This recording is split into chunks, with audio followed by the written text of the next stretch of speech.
Hello, and welcome to This Week with the Communist Party. We Evening. have a special election edition tonight. I am here with my friend and comrade, Scott Hiley. Hey, Scott, how are you? Doing well. How are you, Joe? I'm doing pretty good. So, what do you think? Um, did we get the kind of result tonight that we were looking for? It depends on what you mean by that. Is it going to be a blue tsunami and we retake both houses of Congress, or um, both houses of Congress flip to the other party? No. But did we see a qualitatively different kind of mobilization around these elections nationwide, a different level of participation, a different level of organizing? Yeah, I think so. And that is exactly what we need. So I'm extremely optimistic about that, even though we might not see all of the, seats flip that we might have wanted to.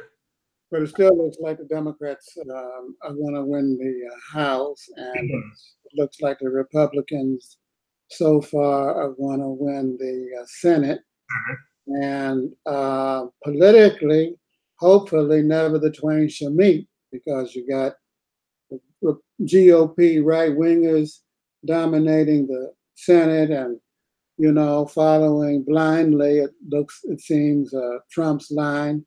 Yeah. Hopefully, the House will be in Democratic, both with a big D and a small d hands, and the labor and people's movement will have be able to help set that anti-Trump agenda.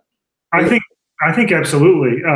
And already, the work of the Bernie Sanders campaign in particular in 2016 started this shift toward working class issues as a central piece of the Democratic Party platform, and we're seeing even a further development of that now, I think. So yeah. And then there are gender issues and issues of race and nationality because of the kind of campaign that Trump ran. It was vicious. It was really fascistic the way that he was attacking people who are immigrant backgrounds. Particularly the caravan. And you see this constant escalation of the sort of call for what is essentially a fascist takeover. He keeps sort of telegraphing to his base, like, shoot people who are throwing rocks, intimidate voters at the polls, questioning the citizenship of native-born U.S. citizens. Like that's a message to the base that says, oh, you don't have to treat these people like citizens. Right. So, but there's always that little bit of plausible deniability. Not only do you not have to treat them as citizens, but you don't even have to treat them like human beings. Because well, almost by definition, less than human. And that's a vicious, ugly, and dangerous thing. What about, and I know that you were doing some canvassing, what about in your neck of the woods? How did people respond both to the GOP campaign and to the Democratic campaign? I know you did a lot of door knocking and phone calls.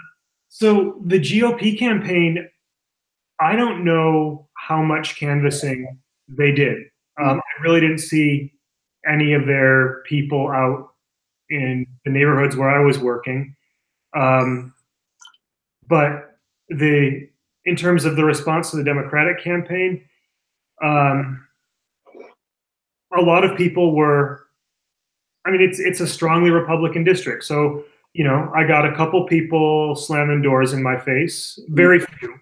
A lot of people who, didn't want to talk about who they were voting for, but a few people who were really interested and who were really moved actually by the hatred coming from the Trump regime.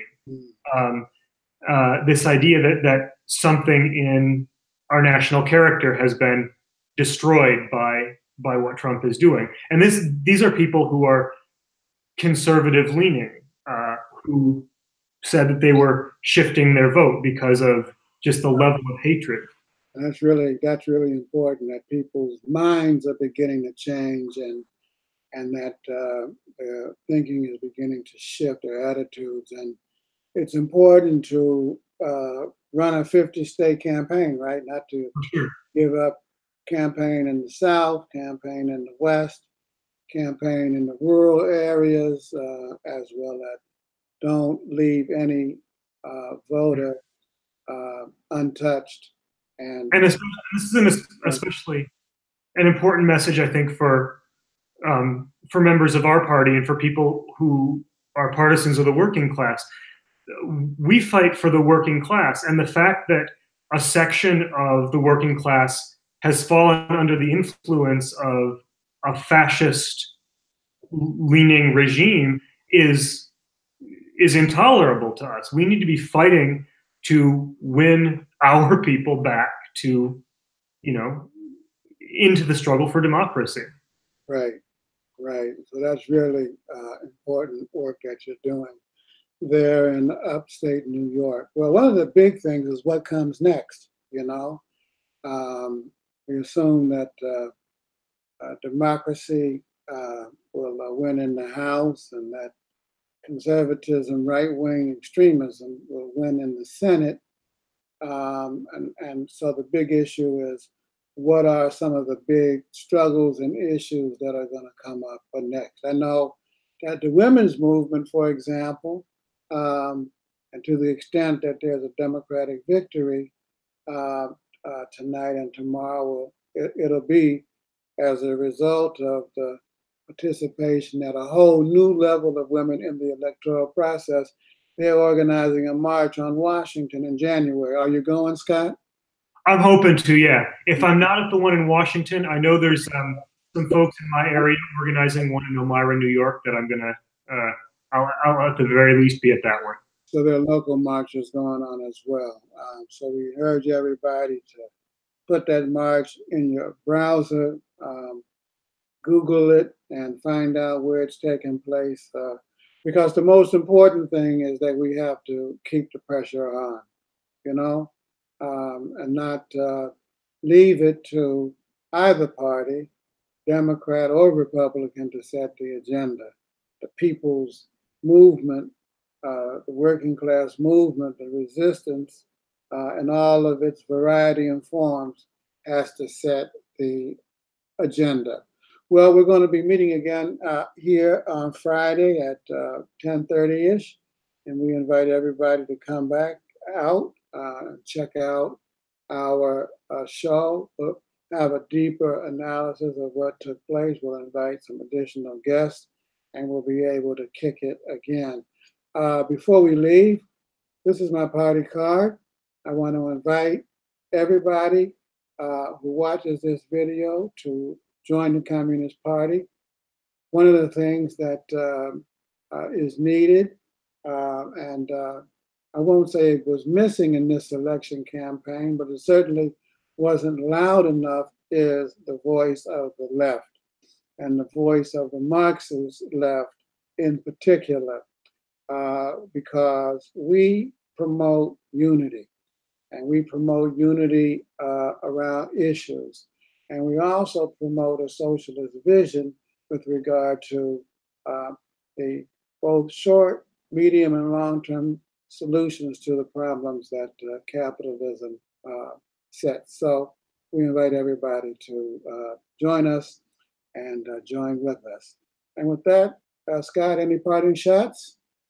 No, just wanted to echo what you said. The socialist Marxist left needs to be out there putting forth a vision of collective action of the working class as the source of all positive social change. And I think we're seeing the beginnings of a really big movement, and I'm excited. All right. So with that, we'll end. Good night, everybody, and we'll see you again on Friday. Good night, Scott, and thank you. Good night, Joe. See you later. Now I just got to find how to turn this joker off. Oh, there we go. Good night, everybody, and congratulations on the victory.